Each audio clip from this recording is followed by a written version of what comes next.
son cosas, son temas muy controversiales que tienen dinámicas públicas fuertes, que es como la violencia entre parejas. Pero pues igual lo que yo he aprendido desde mi escuela de psicología es saberla desde otros lugares que me apersonan de la responsabilidad y no de buscar afuera un victimario o una víctima que me ayude a sobrepasar el tema, ¿no? Pero mira, el problema que ha habido con la pandemia y la cantidad de violencia familiar e intrafamiliar que ha surgido, porque era obvio, ¿no? Eso lo hemos conversado tú y yo, que eso era de esperarse en un momento dado. Está haciendo que el tema sea un tema de discusión de todos los días. Sí, pero los parámetros que usamos son los tradicionales. Hay una víctima, un victimario. Normalmente el victimario es el hombre por el patriarcado, la víctima es la mujer porque no tiene la suficiente fuerza física para defenderse. Y la estructura es: busquemos un Estado que ponga los límites, que haga justicia y que respalde al uno, no sé cómo, y que al otro lo mande a la cárcel. Entonces nacen ideas muy poderosas de grupos de extremos, ¿no? Donde algunas, yo digo, en algunos lugares donde he presentado este tema, piden la castración química y física de los hombres maltratadores, por ejemplo. Una cosa bastante loca para allá. Y en otros lados dicen: no, es que la mujer tiene la culpa porque es que me provoca. Si ella no me provocara, ¿No te acuerdas? Entonces me parece un ¿No tema te acuerdas bastante... de Andrés Jaramillo, que hace varios años en el Andrés de Chía asaltaron a una china y la violaron ahí en el parqueadero? Y él, la primera reacción que tuvo, pero es que venía vestida provocando a todo el mundo. Obviamente le cayó encima. Sí, igual, pero digamos que esa es una manifestación pública de un inconsciente colectivo que piensa eso.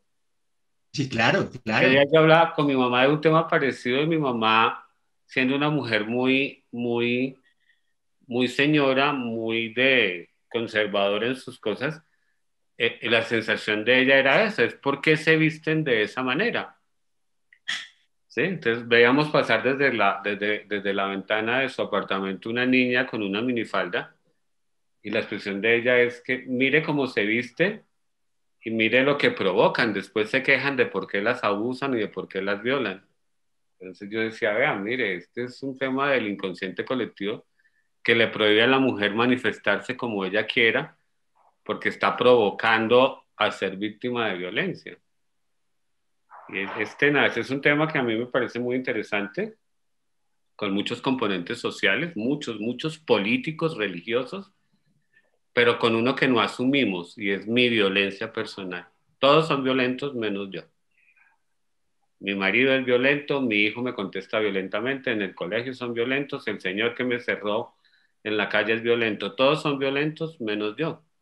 Y creo que si queremos cambiar ese aspecto de violencia, tenemos que comenzar por mi violencia personal, Marina aceptarla tiene una y pregunta para ti. conocerla. Marina, te escucho. Bienvenida.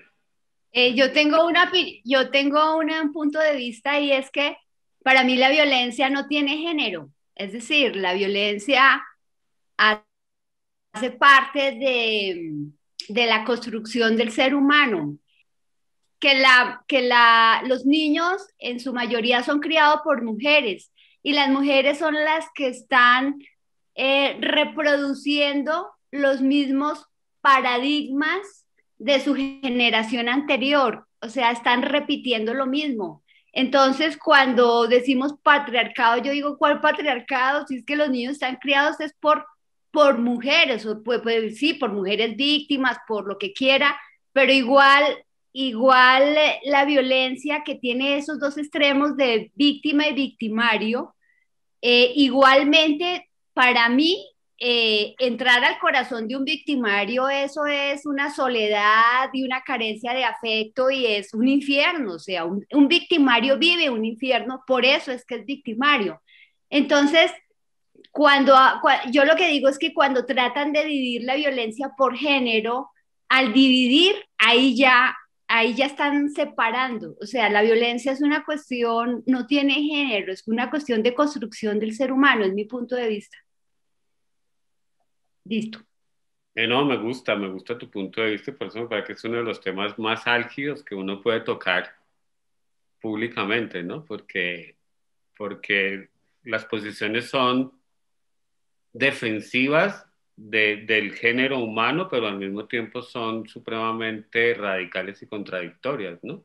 Y son bienvenidas. A mí me parece que la charla que hacíamos la vez pasada del conflicto, entendiendo que el conflicto no era malo, sino era un lugar de encuentro de dos situaciones que parecían totalmente irreconciliables, totalmente polares. El conflicto lo que hace es crear un espacio, una casa de encuentro donde se puedan relacionar estas dos polaridades y encontrar una manera diferente de superarlas. A mí me parece súper interesante lo que dices, Marina. Sí, definitivamente quienes educan a los niños son las mujeres, eh, y tiene consecuencias importantes y connotaciones muy importantes, ¿no? El tema es que desde mi punto de vista, que es más terapéutico y también humano, de mi formación como psicoterapeuta, eh, hay una cosa no, es un tema donde los niños no nacen violentos, pero sí hay un punto de inflexión donde aparece la violencia. Y en mi escuela de la psicología lo llamamos el vector de la violencia. ¿Dónde nace la violencia? ¿Qué es lo que causa que una persona comience a desarrollar violencia? Y muchos de los temas de violencia entre pareja no son temas que nacieron dentro de la pareja. Son espacios donde se sale toda esta fuerza, todo este poder de la violencia que ha sido marginado en una relación cotidiana, ¿no? Bueno, de eso hablaremos cuando don Guillermo nos dé la bienvenida y nos introduzca. Pero gracias por tu Bueno, aporte, qué rico que lo podamos escuchar. Y invito a todo el que quiera comunicarse desde ese lugar a que construyamos conocimiento, saber, emoción sobre un tema que es muy profundo y que creo que está siendo tocado solamente por, por matriarcado, ¿no? Matriarcado, yo creo que, patriarcado. yo creo que realmente ya empezamos, porque este punto vale la pena mantenerlo dentro de la grabación. Es, Ay, eh, es un aporte, ¿no? Realmente son las cosas que van abriendo camino. Sí, sí, bienvenido. Entonces, don Fernando, continúa con tu segunda parte. Bueno, la segunda parte es un tema bien bonito, bien profundo. A mí en lo personal me toca mucho porque es un tema que he querido trabajar mucho en mi crecimiento personal y en la resolución de todos los conflictos interiores que traigo como ser humano y que me llegaron a lugares indeseables de mi vida, donde aprendí cosas, pero que hoy los miro y digo, no me hubiera gustado o no me gustaría volver a pasar por los mismos lugares para aprender lo mismo. Preferiría hacerlo de una manera mucho más amorosa. Cuando hablamos del conflicto, la vez pasada hablamos que el conflicto era una casa de encuentro, donde dos polaridades se relacionan para construir una nueva realidad donde seamos más amplios, integremos más cosas y vivamos más fluidamente. Pero hay un pequeño detalle que es donde aparece la violencia y es cuando perdemos el contacto con nosotros mismos en el conflicto y escalamos a la violencia. Es decir, que el conflicto es previo a la violencia, que en el conflicto podemos parar, podemos tomar nuestra posición, podemos entender el punto de vista del otro, podemos salir del conflicto, verlo desde arriba como si fuéramos un águila y entender qué es lo que está pasando. pero que muchas veces o la mayoría de las veces y cuando hay conflictos de pareja sin resolver, rápidamente escalamos a los lugares de violencia. Que los lugares de violencia son explosiones de una ira incontenible, son espacios muy fuertes, muy dolorosos, donde la fuerza, el poder, los sentimientos se agolpan y yo soy un volcán que busca expresarse, que busca libertad. Entonces, desde este punto de vista, el conflicto de pareja no nace necesariamente en la pareja, es el resultado de una historia de vida donde muchas emociones han sido marginadas, emociones como la ira, la tristeza, el resentimiento, la impotencia, la frustración, la soledad, el abandono, han sido totalmente marginados y esto es una fuerza que está dentro de los seres humanos que necesita ser expresada, que necesita ser dicha, que necesita ser contada y aparece la violencia como una forma de expresión y de libertad. Ojo con lo que yo quiero decir y quiero repetírmelo a mí. Yo no estoy de acuerdo con ser violento, pero sí debo reconocer que un acto violento es un acto de libertad, un acto de libertad emocional y de sentimientos muy profundos guardados a lo largo de una historia personal. Y son sentimientos que han venido siendo guardados por traumas que hemos recibido, traumas agudos como exceso de fuerza en nuestras figuras de poder, mamá, papá, cuidadores, maestros, compañeros de colegio, o son actos de trauma que han sido microtraumas que han venido pasando a lo largo de la vida de los seres humanos, como padres muy controladores, insensibles, sociedades que han normalizado los actos de violencia como parte de la vida, que niegan la sensibilidad de los seres humanos. Y todos estos microtraumas, más estos traumas agudos, hacen que nosotros nos guardemos dentro de sí mismos una cantidad de emociones, de sentimientos que buscan salir, que buscan la libertad, que buscan la expresión de esos sentimientos para vivir más plenamente. Pero como no tenemos lugares para este tipo de cosas, comienzan a fluir, comienzan a manifestarse en las relaciones más íntimas. Entonces, ejercemos violencia con nuestras parejas, ejercemos violencia con nuestros hijos, ejercemos violencia con nuestros amigos, ejercemos violencia con todos los seres que de alguna u otra manera tenemos contacto. El problema es que cuando entramos en la violencia perdemos el contacto con nuestra esencia. Es como un trance donde la fuerza, el poder nos embriaga y nos desconectamos totalmente de nosotros. Decimos y hacemos cosas que nunca quisimos hacer, ni decir, ni que nos pasan por la cabeza. Es como si entráramos en una borrachera con laguna y terminamos haciendo cosas que criticamos, que nos parece que no, que el género humano no debería vivir y no debería en realidad vivir, pero que en nosotros está presente. Entonces, un poquitico con lo que decía Marina, estoy totalmente de acuerdo. La violencia sí, es parte de los seres humanos, pero yo creo que no nacemos violentos, no somos violentos por naturaleza. Desde donde explicamos la violencia en mi modelo psicoterapéutico de psicología transpersonal, de Process Work, es que en algún momento de nuestra vida hubo un trauma y ese trauma es un acto de injusticia. Y en ese acto de injusticia comenzó a crecer una línea, un vector que me llevó a constituirme en un tipo o en una persona violenta. Hay mucho que decir de acá, ¿cierto? Es contradictorio con ideas que tenemos culturalmente preconcebidas sobre quiénes somos violentos y quiénes no son violentos.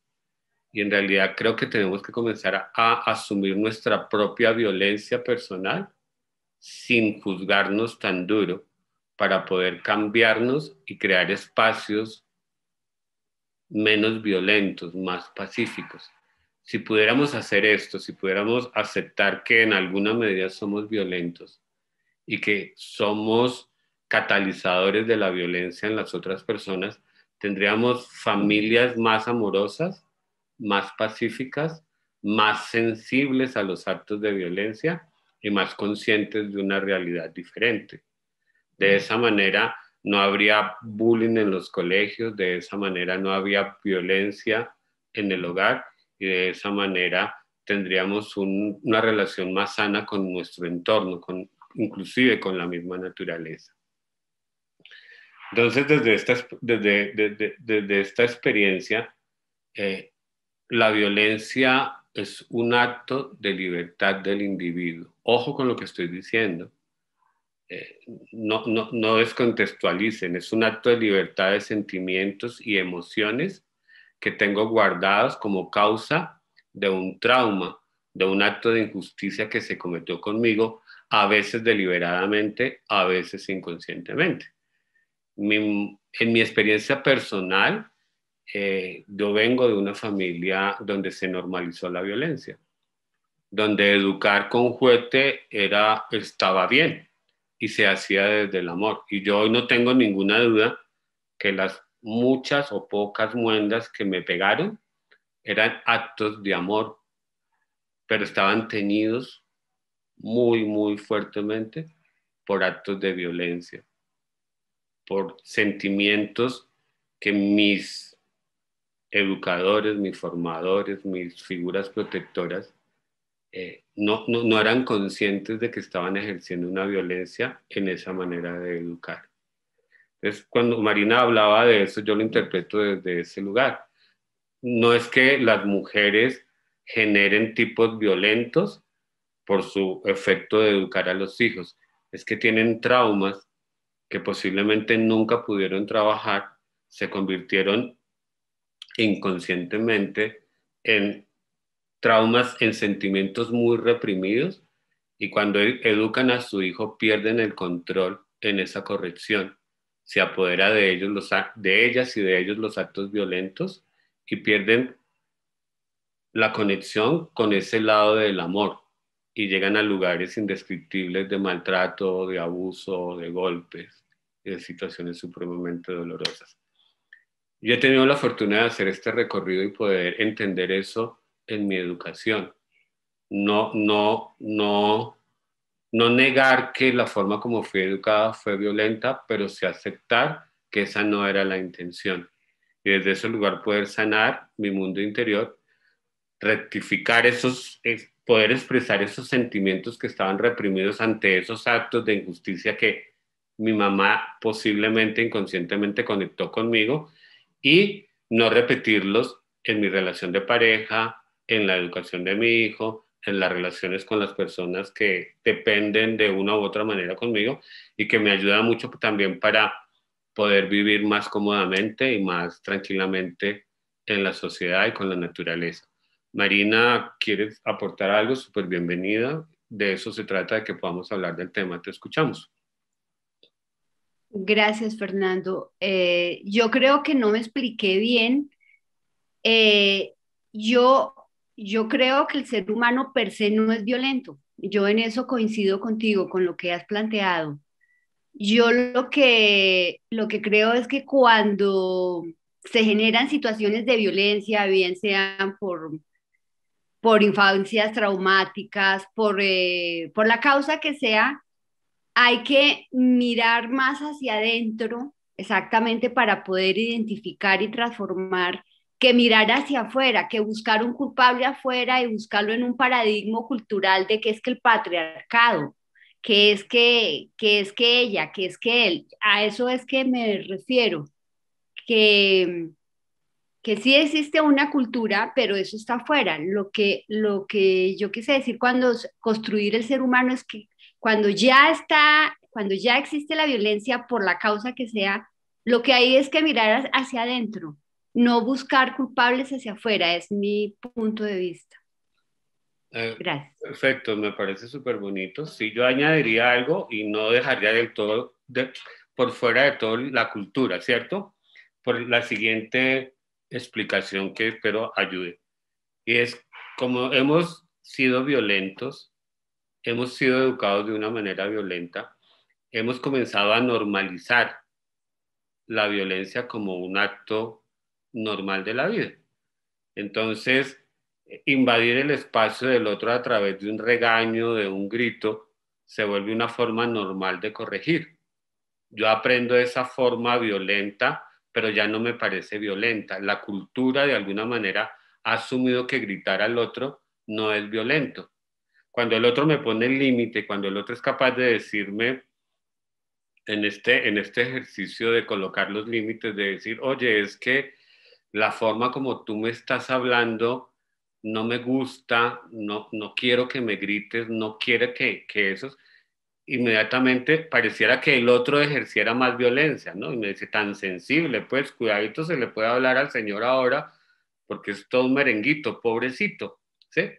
Entonces, sí, la cultura de alguna u otra manera hace que se retroalimente esta sensación de no está mal tal tipo de comportamiento, es socialmente aprobado y neguemos la sensibilidad como una forma de protegernos de los comportamientos violentos. Entonces, es un tema supremamente bonito, pero al mismo tiempo muy complejo. Primero, por lo que decía Marina, y es que culturalmente ya lo diseñamos así. Violencia intrafamiliar, hay un hombre maltratador y hay una mujer víctima. Al hombre maltratador hay que llevarlo a la cárcel, otros todavía más radicales dicen hay que castrarlo, como sea, hay que matarlo, ¿sí? Muchos de nosotros salimos con una velita cuando aparecen estos actos de violencia inconcebibles del ser humano, los cuales yo tampoco apruebo, pero no aceptamos que también llevamos una violencia interior, que hemos sido víctimas de esta sociedad que es violenta y que ejercemos y transmitimos violencia de alguna manera inconsciente. No busco culpar a nadie, lo que busco es hacer conciencia de que la violencia está en nuestro comportamiento, no necesariamente en nuestra sangre, ni en nuestros genes, ni nada de eso, sino que fue algo que nació en un acto traumático que podemos considerar como un acto de injusticia. Y en ese acto de injusticia habían tres actores: una persona que era violenta o agresiva, un victimario, una persona que era receptor de ese acto violento, que es un agredido o una víctima, y algo que a veces no nos damos cuenta, y es un límite. No hubo un límite ante el poder y la fuerza de la educación que quería darme mi mamá con un juguete. No pude poner un límite. No estuvo presente una figura como mi papá que se entendiera, me defendiera y colocara el límite. Y esto es lo que me mete en una cosa muy complicada que se llama el triángulo de la supervivencia. Entonces, partiendo desde el vector de la violencia, es un acto de injusticia donde hay tres participantes: una víctima, un victimario o agresor, y un límite o una persona que ponga límites. De eso creo que por eso en las sociedades medianamente civilizadas existe la policía, existen los jueces, existen los terceros que de alguna u otra manera colocan el límite y dice esto no está permitido, esto no es sano para la supervivencia del género, esto tenemos que cortarlo y tenemos que quitarlo. En muchas familias tradicionales colombianas, latinoamericanas y occidentales, el abuso contra los niños de sus papás no es un abuso consciente, no es un abuso deliberado, sino es el acto de liberación de unos sentimientos reprimidos en actos violentos contra seres indefensos. Y la pareja no está presente para poner límites. Yo me acuerdo hace poco que hubo un encuentro casual de dos niños en el colegio donde un niño, en su evolución normal, era un poco abusivo con otros niños. Les tocaba la cola, los molestaba, los empujaba, les tocaba la cola. Una mamá de uno de esos niños estaba muy preocupada por el tema y me llamó y me contó el tema y me decía que qué opinaba, que si ella estaba reaccionando demasiado a eso y que debería ser más normal o que de alguna otra manera debería como colocar, hacer ese acto de poner un límite, de decir, oye, por más niño que sea, podemos aprender otras formas de hacerlo y hacerlo a través de los conductos regulares del colegio. Yo le sugerí que hablara con el colegio, ella puso la queja en el colegio, la mandaron a donde la psicóloga, una mujer, imagino yo, muy bien preparada para estar en ese puesto, y la respuesta que le dio es que evidentemente había que dejar a los niños expuestos a esos actos para que aprendieran a defenderse. Para mí, eso es un acto inconsciente de normalización de la violencia. Yo tengo que aprender a defenderme de los actos violentos, permitiéndolos, encontrando de mí un comportamiento que me saque de ahí. Pero ojo, porque estos son niños que aprenden de las relaciones que están teniendo. En mi caso personal, siento que aquí falta un personaje muy importante para que esto no se consolide en actos de violencia y se normalicen. Faltó la autoridad, el poder de la psicóloga para colocar un límite, desde luego amoroso, correctivo, con estas situaciones de violencia. Es de esa manera donde se van consolidando los actos de violencia y vamos viviendo en una espiral donde nos convertimos también en seres violentos, maltratadores de una manera inconsciente. Estos actos de violencia que tienen una víctima, un victimario y una persona o alguien que coloca límites, cuando no hay esos límites y cuando yo no tengo el poder de colocarlos, mi consciente se los entrega al inconsciente como una forma de mantenerme vivo. Es como una alianza para mantener la vida, pero a precios muy elevados. Yo termino marginando esos actos de violencia, pero los sentimientos están allí. No los vivo conscientemente, están en mi cuerpo, están en mi comportamiento, están en mis tendencias de responder. Y en algún momento necesito sacar esos sentimientos, pero como no tengo contacto consciente con ellos, salen a través de una explosión de ira, de una explosión de rabia, donde la fuerza que tengo puede ser dirigida a un niño, a una compañera, a un amigo, a una persona en la calle, a un conductor que va en otro vehículo y que de alguna u otra manera creo yo que pasó los límites y me hizo explotar. Entonces, este es un tema supremamente sensible. Yo quiero ir muy despacio porque me parece importante no respetar las creencias de cada cual y me parece importante no entrar en la rapidez para no ser suficientemente entendido.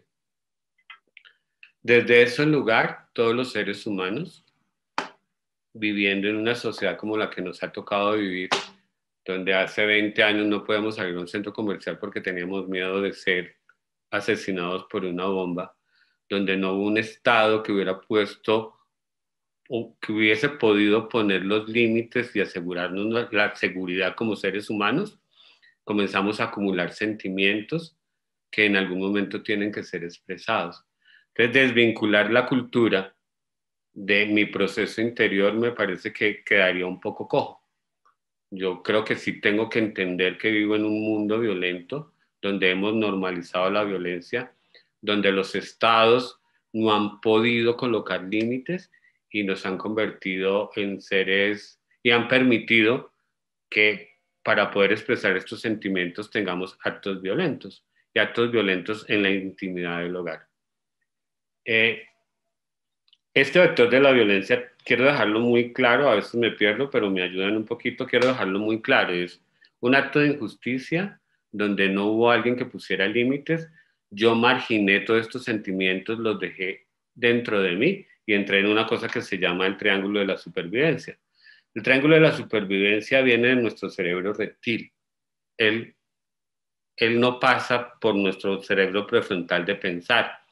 Y es desde ese lugar que los actos de violencia no es tan fácil quitarlo racionalmente, porque es una respuesta biológica. Si yo me siento amenazado, la naturaleza me dotó de un mecanismo de supervivencia y me dice, trate de resolver el problema dialogando. Si no podemos resolver el problema dialogando, huya, corra de ese lugar. Si no puede escapar, si no puede huir, ataque, defiéndase, protéjase a través del uso de la fuerza y del ataque. Pero si no puede ni dialogar, ni puede huir, ni puede atacar, congélese. Muérase sin morirse, congélese, para que pueda mantener la vida y ya después vemos cómo arreglamos esta situación. Entonces, siguiendo el orden del vector de la violencia, yo estoy congelado con una cantidad de sentimientos y emociones que necesitan ser liberadas. Y la violencia es una forma, no la mejor, no la única, de pronto sí la más dañina, para liberar esos sentimientos que llevo acumulado dentro de mí.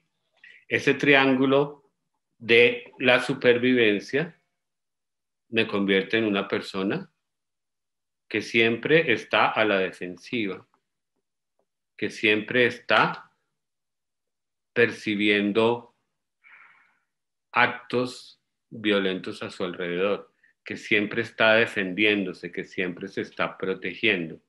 Ya te doy la palabra, Guillermo, quiero terminar esta parte de acá, ya Marina.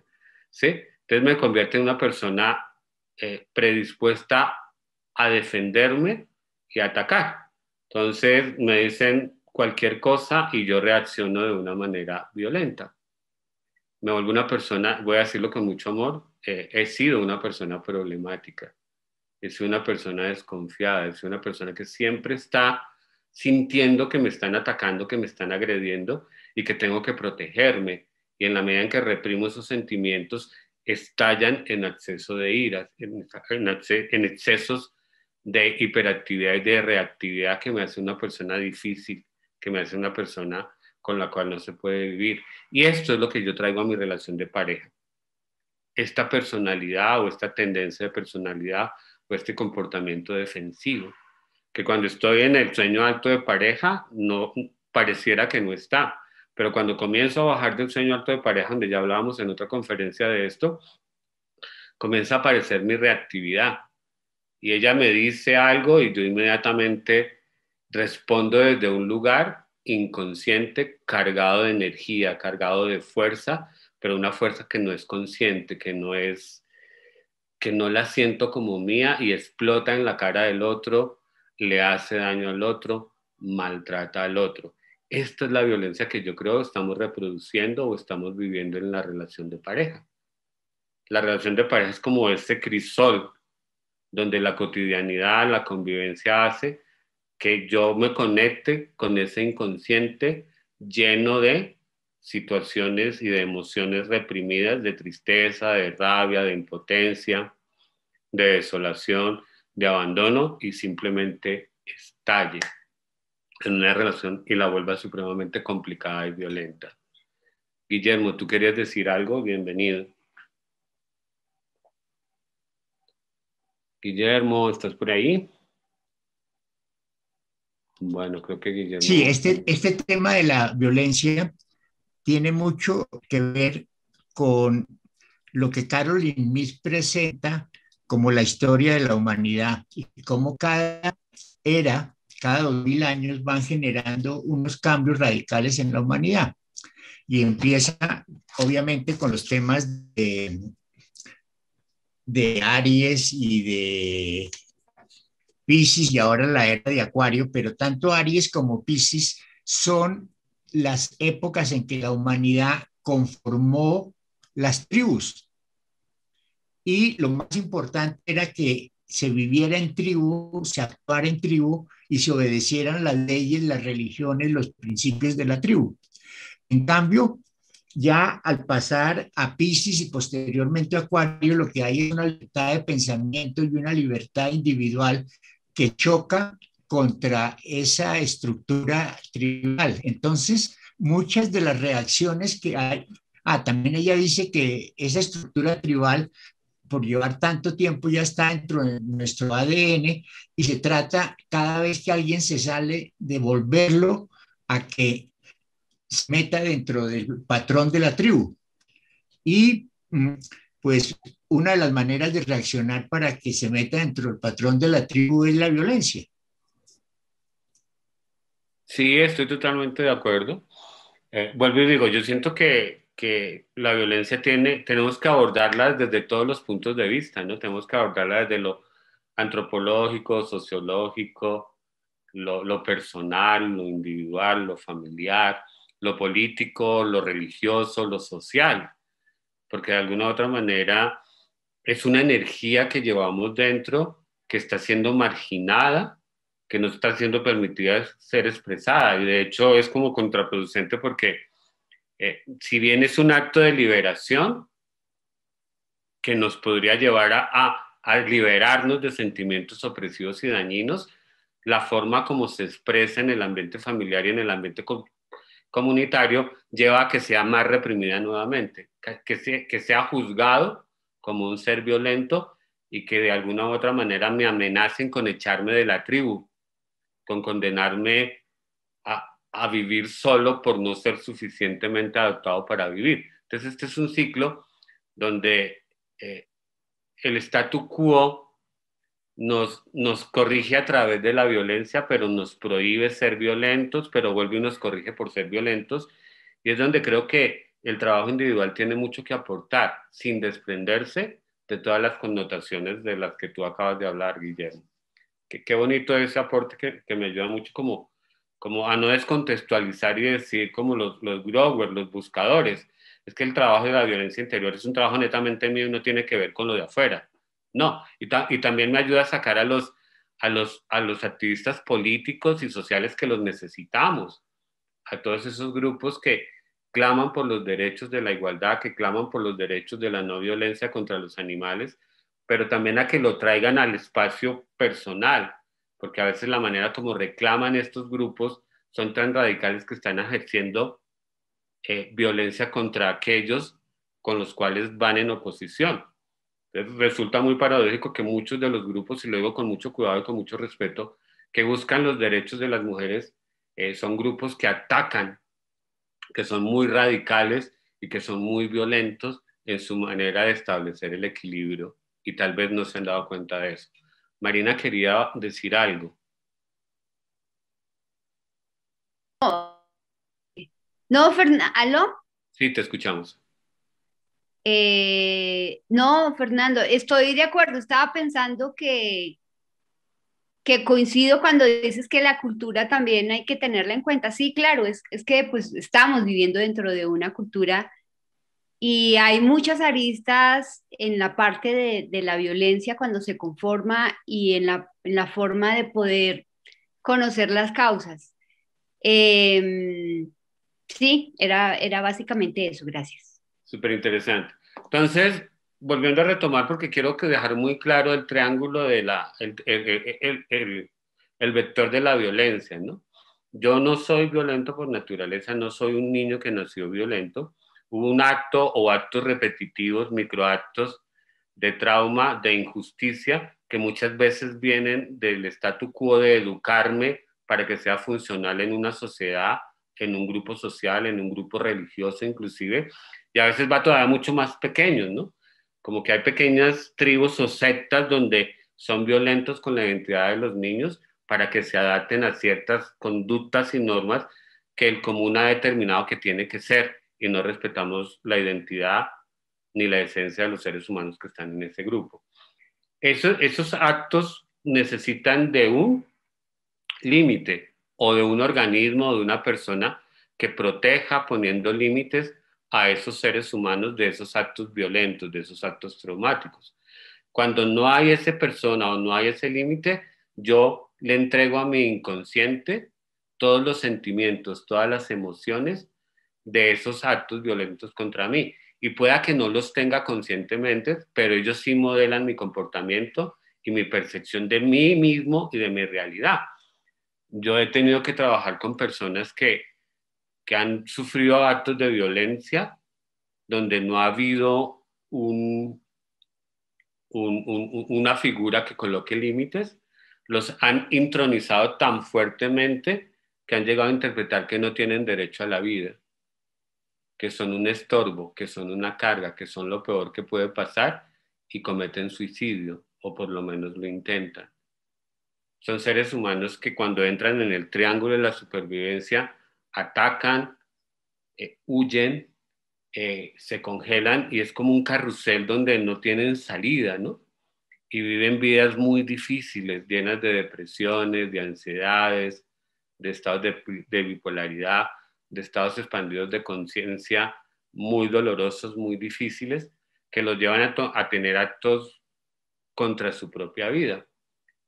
Cuando hemos vivido actos tan percibidos, tan violentos, tan marginados y tan guardados, nos volvemos personas que somos desconfiadas, que somos personas problemáticas en nuestras relaciones, que somos difíciles y, y, y, y, y nos sentimos víctimas, pero en nuestras respuestas somos también supremamente agresores.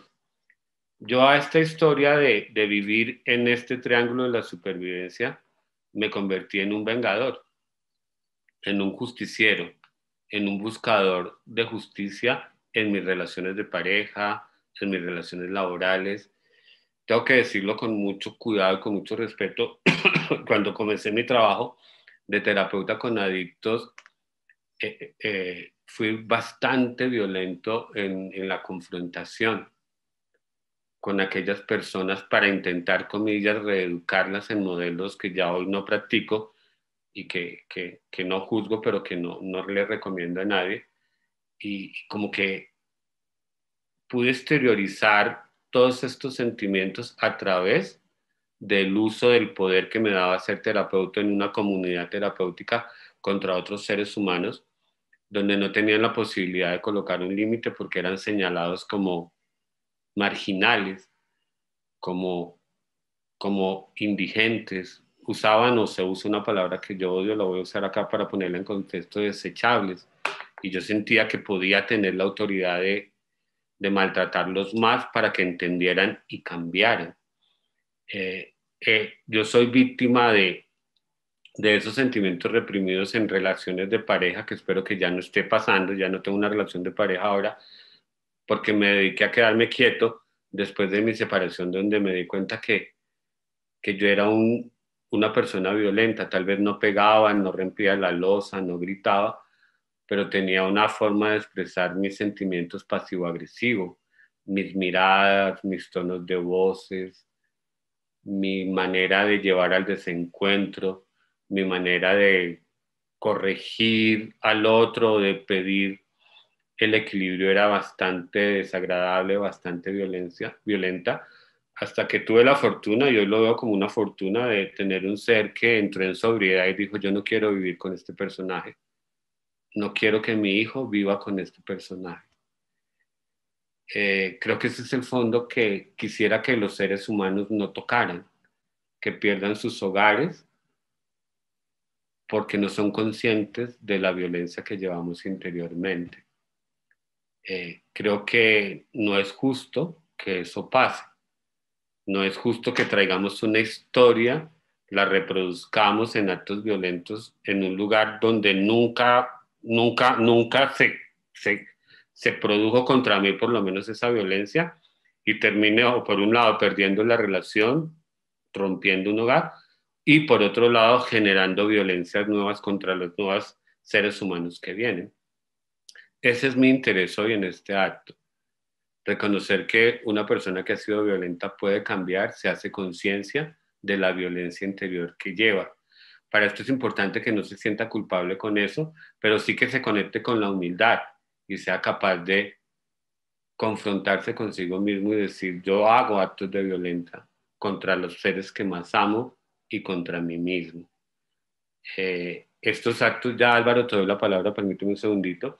Yo soy un ser que salgo a la calle y llevo dos personajes, tres personajes, una víctima, un victimario y un vengador justiciero en busca de igualar la carga.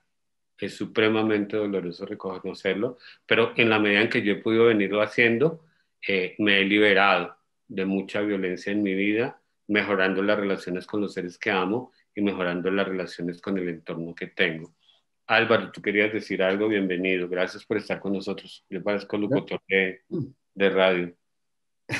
Gracias, Fernando. Y todos, mi experiencia con violencia y agresividad ha sido un poco distinto y he sido muy afortunado. Y les cuento una experiencia que tuve desde chiquito, cuando chiquito, hace 50 o más años. Yo era muy chiquito y en mi casa, a propósito, mi papá y mi mamá nunca fueron violentos, nunca fueron agresivos. Yo no me recuerdo de nada de agresividad, de pronto el cascarrón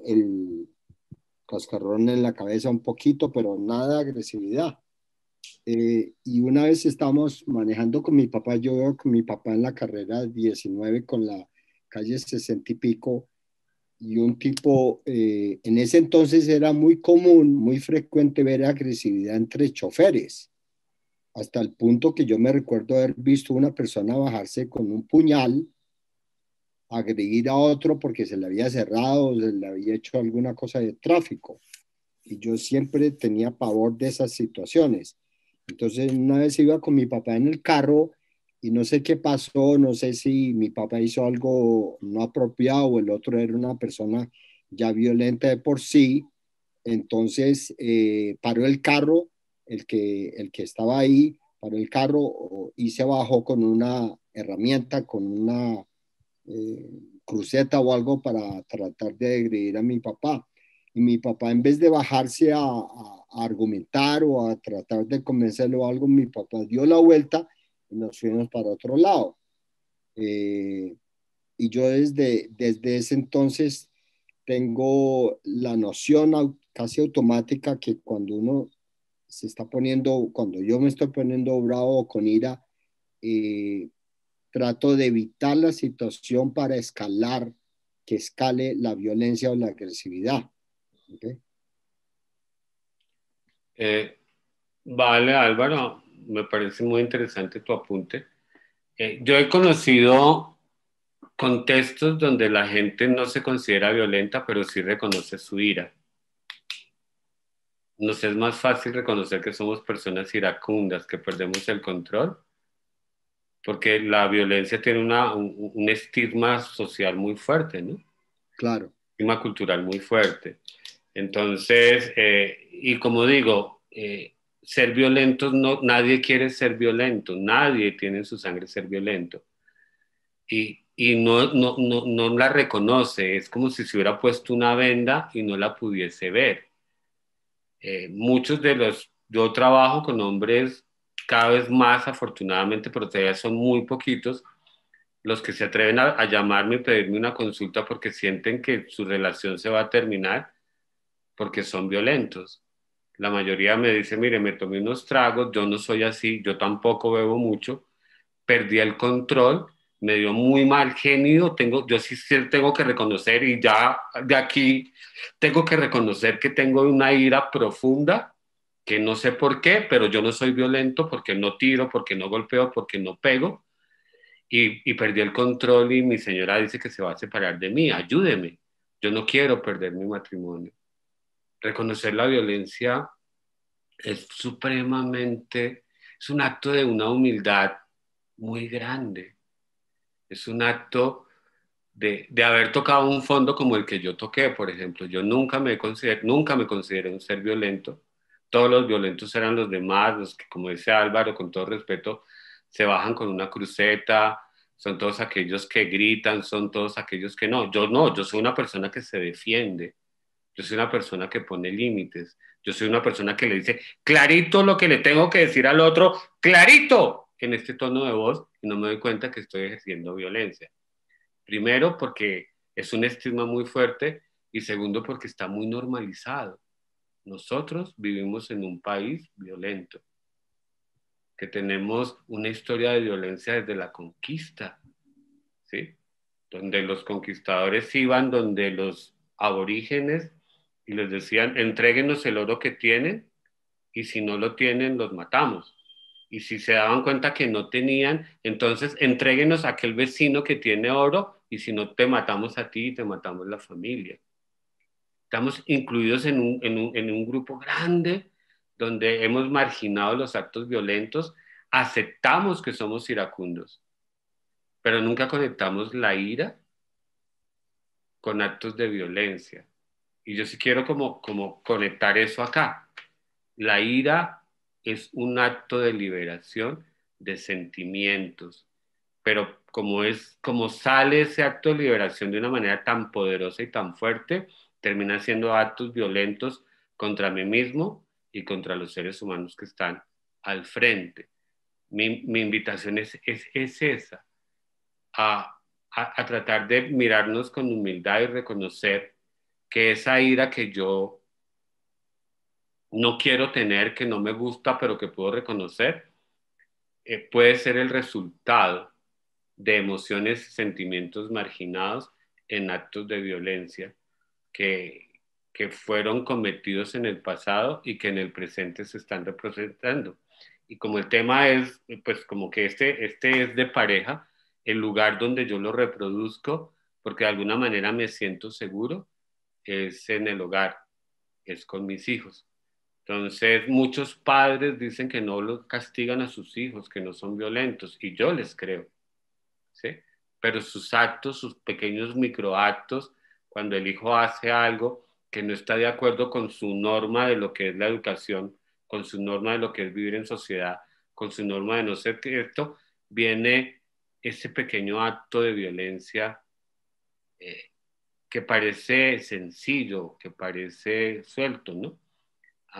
En mi casa, además de las muendas, también existía el pellizco de mi mamá. Como que venga, quédese quieto, ¿sí? Eso es un acto violento, es un microacto de violencia, al cual yo no puedo responder, al cual yo no le puedo poner límite. Esta es una señora de 2,50 metros con todo el poder y yo soy una criatura de 50 centímetros, totalmente quieto, paralizado del miedo, porque si pido o hago o coloco un límite voy a perder el amor de ese ser que me da la seguridad.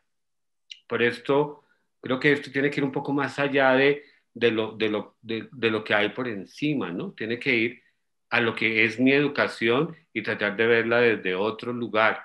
No para juzgar a mis antecesores, ¿no? Yo hoy puedo mirar a mi mamá con todo el amor del mundo y reconocer que sus actos violentos no son su esencia. Era la creencia equivocada de que esa era la forma de educarme y era también la explosión, su acto de libertad contra toda la injusticia que ella recibió. Para mí, ya te doy la palabra, Álvaro, permíteme un segundito. Para mí es muy importante comenzar a trabajar la violencia doméstica desde estos lugares, porque si yo como hombre puedo parar la violencia contra la mujer y la mujer puede parar su violencia contra mí, no vamos a repetir la violencia contra nuestros hijos. Y si ellos no viven estos actos de violencia, no entran en el triángulo de la supervivencia. Y si no entran en el triángulo de la supervivencia, no vamos a tener colegios violentos, universidades violentas, calles violentas. Y estamos cambiando muy rápidamente una generación, solamente cambiando estos padres que estamos educando en este momento. Álvaro, te escuchamos. No, era la anterior que le ve la mano. Bueno, perfecto. Este es un tema así que quería yo quitarle un poco de, de, de, de polaridad y conectarlo con lo que podemos hacer. Conectarnos con nuestra violencia interior en un acto de humildad, no para juzgarnos ni para maltratarnos, sino para dejar de ejercerla, para poder perdonar a nuestros ancestros y quitar muchos resentimientos que van apareciendo en la convivencia de ahora que entramos nuevamente en estos espacios de convivencia absoluta, ¿no? Antes no se notaban mucho y lo mirábamos en la sesión pasada que hablábamos del conflicto, porque antes nos íbamos, un poco como que hay un acto de violencia, yo doy la vuelta y me voy. Eso no resuelve el conflicto, posiblemente no escale la violencia, pero posiblemente tampoco no la quite, ¿no? Hoy estamos en casa, no nos podemos ir, aparecen estos estímulos que nos conectan con la liberación de nuestras emociones y entramos en un proceso de crisis, entramos en un lugar de pérdida de la conciencia de lo que somos. No me acuerdo, no me doy cuenta que soy tu esposo, que soy tu esposa, que soy tu papá, que te amo y boto toda esta energía que estaba acumulada en actos, en palabras, en miradas, en expresiones físicas y termino construyendo un lugar donde vuelvo a repetir lo que no quería repetir y que en la niñez me pasó. Desde este lugar quiero seguir trabajando la violencia intrafamiliar, desde hacerme cargo de mi propia violencia sin juzgarme, sin sentirme culpable, pero sí buscando maneras de hacerlo. Guillermo, te escucho. Es que nosotros llevamos la violencia nuevamente en el ADN. Originalmente los sacrificios eran sacrificios humanos para aplacar a los dioses. Llega un momento en que Abraham está dispuesto a sacrificar a Isaac para complacer a Dios y aparece un cordero en el momento en que va a bajar el cuchillo y de ahí en adelante se sacrifican corderos. Y eso sigue en el proceso y tanto que hoy día en la religión católica el vino se transforma en sangre y lo que estamos ofreciendo es sangre. Todavía nos falta mucho, mucho, mucho, mucho por liberarnos y poder entender que esos sacrificios desaparecen y que lo que hay es una relación de unidad. Estoy totalmente de acuerdo. Yo creo que la explicación es bastante clara. Yo simplemente agregaría que yo sí tengo que hacer ante esa historia, ¿no? Más allá de recordarla, de verla, de recitarla, eh, yo creo que sí puedo hacer algo sin desprenderme de esa historia para que eso comience a cambiar, ¿no? Yo creo acá que, que sin desprenderme de ese conocimiento de que tengo unos ancestros que fueron violentos, que representaron su espiritualidad en rituales violentos, que inclusive nuestras tribus hacían sacrificios humanos, lo vemos en México, en Perú, tal vez los muiscas no tenemos muchas referencias de eso, pero siempre han estado ahí.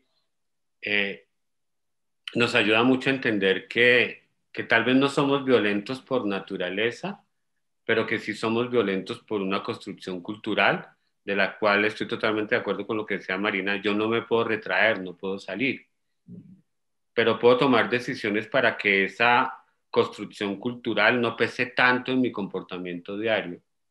Y al no pesar tanto en mi comportamiento diario, yo me puedo hacer cargo de mi propia violencia y no esperar que un partido político, un régimen, por sí mismo se haga cargo de mi violencia y me haga justicia, ¿cierto? A mí me parece que eso tiene que llegar.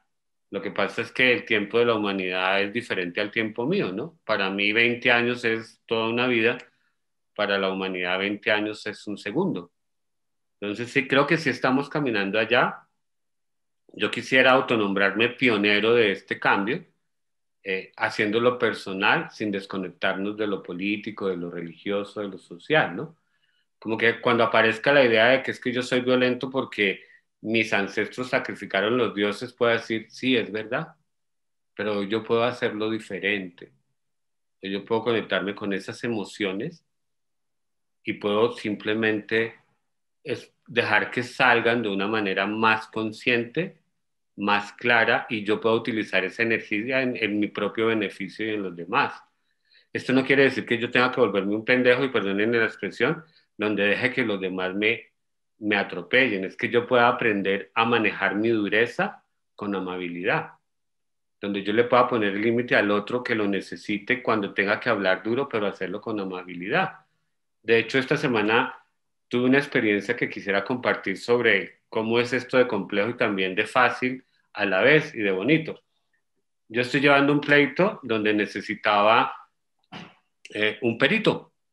Conseguí un perito, le pagué una plata, él me entregó el peritazgo, yo se lo entregué al abogado, el abogado inició el proceso y después de un tiempo nos devolvieron del juzgado porque habían algunas cosas del perito que no correspondían. El abogado me notificó, yo notifiqué al perito y el perito me dijo, y nos dieron 5 días hábiles para hacer la corrección al proceso. Hasta ahí, todos somos pacíficos y vamos bien.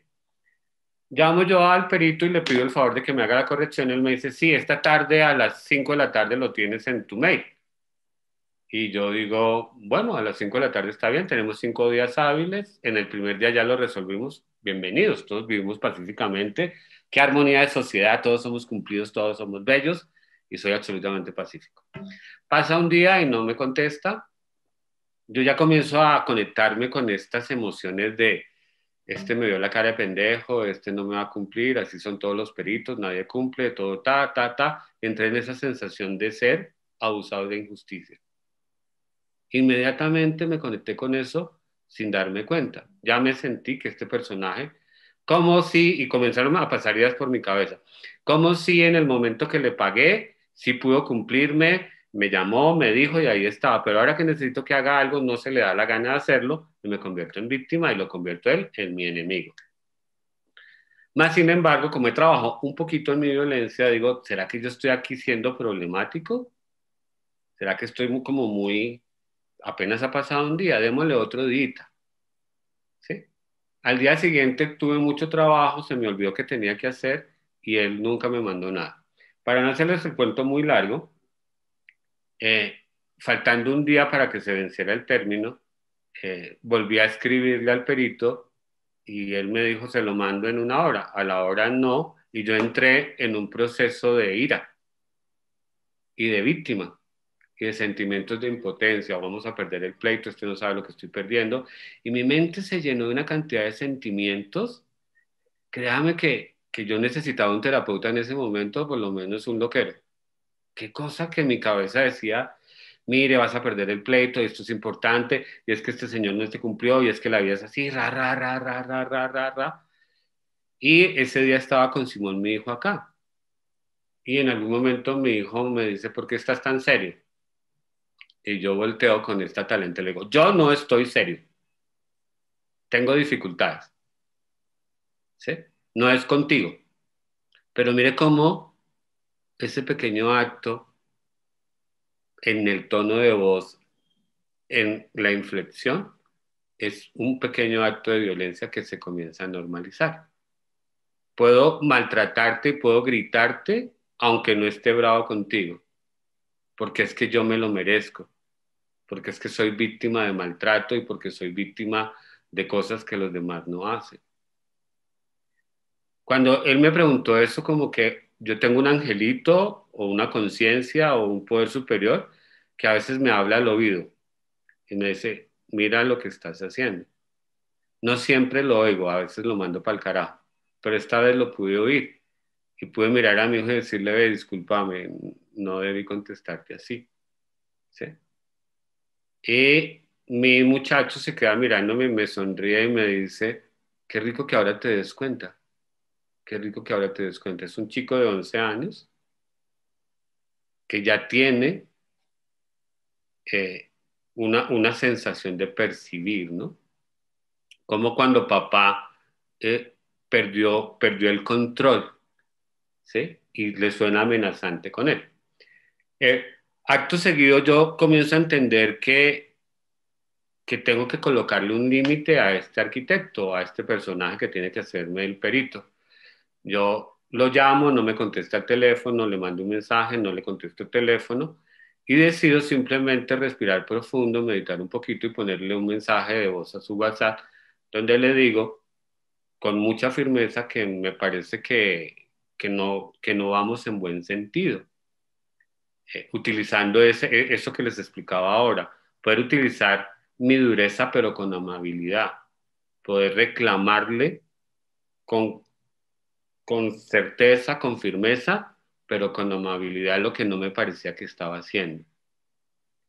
Fue muy bonito poder hacerlo, pero vino mi vengador, que dice, bueno, ahora tienes que mandarle y copiarle el audio que le mandaste al perito a la persona que te lo recomendó, porque es que este personaje no debe seguir ejerciendo el peritazgo, porque mire lo incumplido, porque mire que mucha gente, porque mire que tal, y me volvió a convertir en un vengador.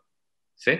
Y copié el audio y se lo mandé a la persona y le puse abajo, mire, esto fue la persona que usted me recomendó, no lo estoy culpando, pero quiero que se dé cuenta para que mire a ver si lo recomienda o no lo recomienda, ¿cierto? Ahí estoy ejerciendo un acto de venganza. ya había hecho un reclamo, ya el personaje de alguna manera como que se conectó, terminó de enviarme la información, pero los sentimientos con los que me conectó este pequeño acto de incumplimiento vienen de mucho atrás, de mucha trauma guardado, muchos sentimientos no expresados que salen en estos actos de violencia, ¿sí? Entonces, quería contar esta experiencia porque nadie está libre de la violencia, de recibir y de darla en actos tan sencillos que creemos que estamos reclamando nuestros derechos primarios cuando nos sentimos abordados. Quería terminar con este ejemplo para ver lo sutil que es esto y lo importante que está, los cambios que podríamos hacer desde ese lugar y que serían muy productivos para cambiar el mundo. Hay mucho, mucho para hablar de esto, de violencia sexual que tiene la misma connotación, de otros tipos de violencia sociales, políticas, pero yo quisiera trabajar mucho en la violencia que me acompaña, en la violencia que llevo dentro de mí y que a veces y la mayoría de las veces no soy consciente. Muchas gracias a todos, a Marina, a Álvaro, a Didi, a María, a Claudia, a Maine, a Consuelo, a todas las personas que nos acompañan.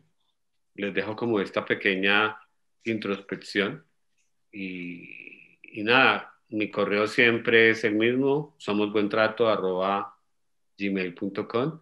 La controversia siempre es bienvenida. Recuerden que para mí el conflicto, la controversia es una casa de encuentro donde podemos construir conocimiento y donde realmente podemos salir ganando todos.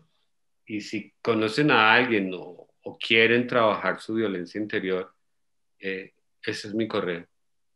Hagamos cambios importantes sin desprendernos de la cultura, de lo social y de lo político, para que podamos no rasgarnos las vestiduras cuando pasan estos actos que la prensa vuelve grandes, y que seamos más humildes y asumamos nuestra propia violencia con los seres que amamos y con los que tenemos contacto.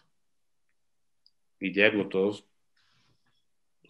Fernando, mil gracias. Estuvo muy interesante este enfoque porque estamos empezando a unir cultura, sociedad, entorno con nuestro yo interior, que al fin y al cabo no es aislado y estas reacciones de violencia pues tienen, yo diría que son holísticas, si se puede utilizar ese término en un momento dado.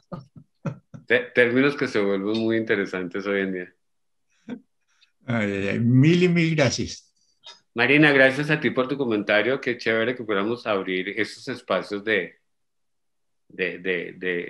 confrontación con lo que creemos y sabemos. Mi deseo no es convencer a nadie de nada, ni de señalarlo de nada, sino simplemente invitarlo a reflexionarlo como yo lo hago conmigo mismo y con mis pacientes. ¿Y qué tal que tengan razón? ¿Y qué tal que yo no me haya dado cuenta?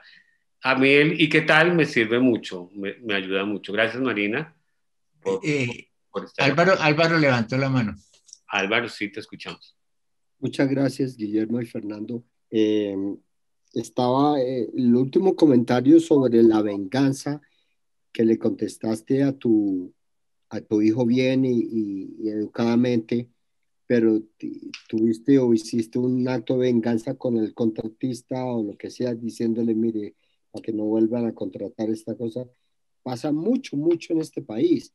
Me di cuenta de un acto de venganza que yo hice esta mañana. Tenemos un contratista haciendo un muro afuera porque el andén se hundió por el tema de un árbol. Y yo les había dicho desde el principio que hicieran ese andén un poquito, unos 3 centímetros más alto, porque se seguía hundiendo y no queríamos repetir esto en 3 4 años, como ya nos tocó hacerlo. Y le dije al ministerio eso un par de veces y al presidente del consejo y no pasó nada. Y construyeron el andén nuevo, y sigue siendo la parte más baja el andén nuevo. Entonces esta mañana noté que una dilatación en el muro al lado de ese andén no la habían hecho.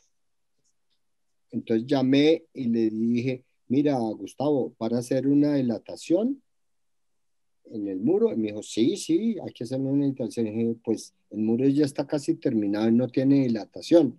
Entonces me dijo, listo, ya voy a llamar inmediatamente al contratista. Pero entonces ahí vino el acto de venganza, porque mis 2 llamadas anteriores para que elevaran el andén, que estaba hundido un poquito más de lo normal, no lo hicieron. Le dije, mira, dentro de 2, 3 años nos vamos a estar quejando que se hundió el andén otra vez, y ese es un acto de venganza. No fue muy violento, pero es un mini acto de venganza, que de pronto el administrador o el que contrató al contratista se pueden vengar en mí otra vez, y ese es un círculo que hacemos mucho en Colombia. Sí, Bárbaro, qué bonito lo que expresas, que nos demos cuenta que aunque no tengamos conciencia de haber vivido actos de injusticia, seguramente están allí y vamos construyendo pequeños actos de venganza. A mí lo que me preocupa no son los grandes actos de venganza, porque esos aparecen públicamente en los periódicos, ¿sí?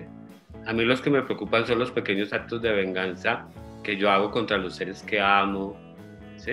Porque la relación de pareja está cargado de pequeños actos de venganza, ¿no?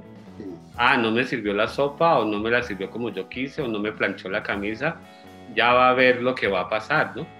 Y ahí no nos convertamos en simplemente pequeños actos de venganza, sino parecemos terroristas.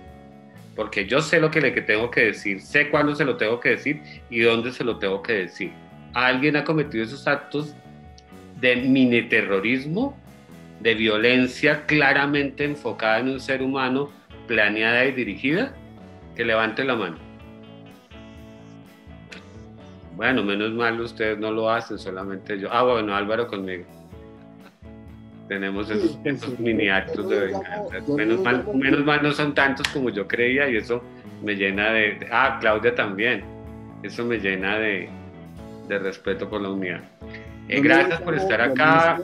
De esto podemos hablar muchas cosas, pero más que eso, de pronto, yo siempre dejo puertas abiertas a hacer un ejercicio para trabajar mi violencia interior. Qué chévere que Fernando nos cuente lo que hay detrás, pero qué bacano que nos dé fórmulas para trabajar nuestra violencia interior. Si ese es el interés, cuenten conmigo, lo podemos hacer a través de esto, o me escriben y miramos a ver qué hacemos. Don Guillermo, ahí le dejo la pelota a usted. No, perfecto, conversamos a ver cómo hacemos. Dale. Lo mejor para todos, gracias por venir y qué bonito su consideración y su apoyo en este tema que es difícil. Bueno, un abrazo a todos, adiós.